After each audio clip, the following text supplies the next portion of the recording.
De nouvelles réalisations du centre archéologique de Jublain ont été inaugurées ce matin. Le département a décidé de faire de ce site de Jublain un symbole de sa politique culturelle et touristique.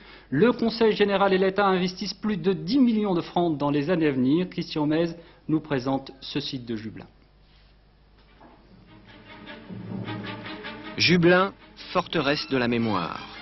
Même le poids des siècles qui s'empilent n'est pas parvenu à étouffer le message des pierres. 2000 ans ont passé, mais Jublain se souvient encore qu'elle se nommait alors Noviodunum, la nouvelle citadelle. Et qu'elle fut durant 3 siècles avant Jésus-Christ la cité d'un peuple gaulois au nom magique qu'on dirait directement sorti d'une légende, les Diablintes. Jublain raconte encore la conquête romaine, contemporaine de Jésus-Christ, ainsi que les 3 siècles tranquilles qui ont suivi dans le giron de l'Empire romain.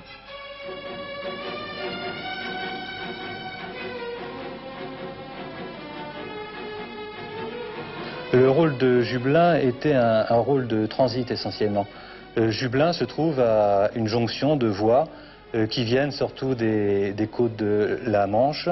On connaît sur le terrain une voie venant d'Avranches, une autre de Vieux, près de Caen. Et ces voies servaient notamment au ravitaillement de Rome à partir de la Grande-Bretagne, à partir des côtes, du nord de la Normandie ou de la Bretagne française. Et tout cela transitait à Jublain. Et la ville a vécu de ce trafic tout le temps où le trafic a été abondant et a pu se dérouler dans des conditions normales. C'est d'ailleurs les troubles du IIIe siècle qui ont bouleversé l'organisation romaine et qui ont mis fin à cette circulation de produits qui, par contre-coup, ont entraîné la disparition assez rapide de cette agglomération. Au commencement surgit le temple, d'abord modeste lieu de culte dédié aux divinités gauloises depuis le IIIe siècle avant Jésus-Christ, lieu sacré d'entre tous, point de rencontre et de ralliement de populations dispersées. Il était le symbole idéal auquel les Romains choisirent d'ancrer leur ville.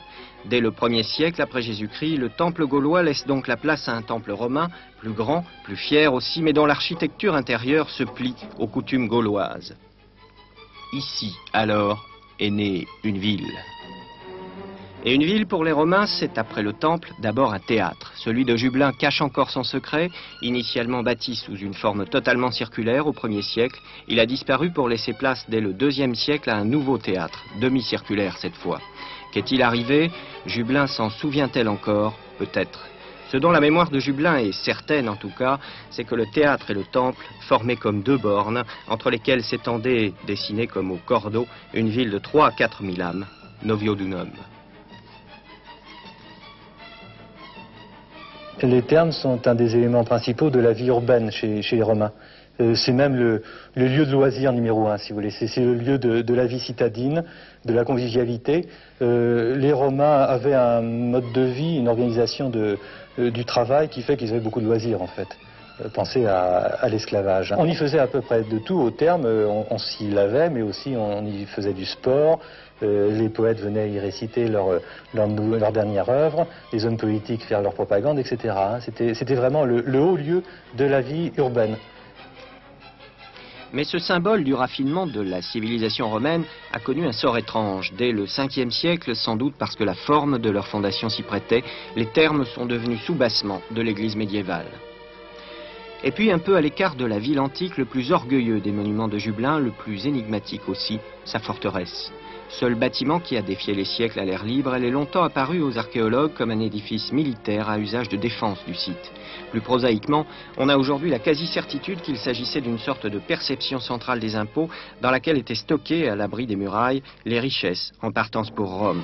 Citadelle administrative donc dont les proportions monumentales ne sont destinées qu'à rappeler la puissance de l'Empire. Elle est à elle seule l'apogée de la ville et son déclin. Au IIIe siècle, la forteresse à peine terminée, Noviodunum cesse d'être une plaque tournante des routes de l'Empire. La logique de l'histoire a balayé les murs les plus épais.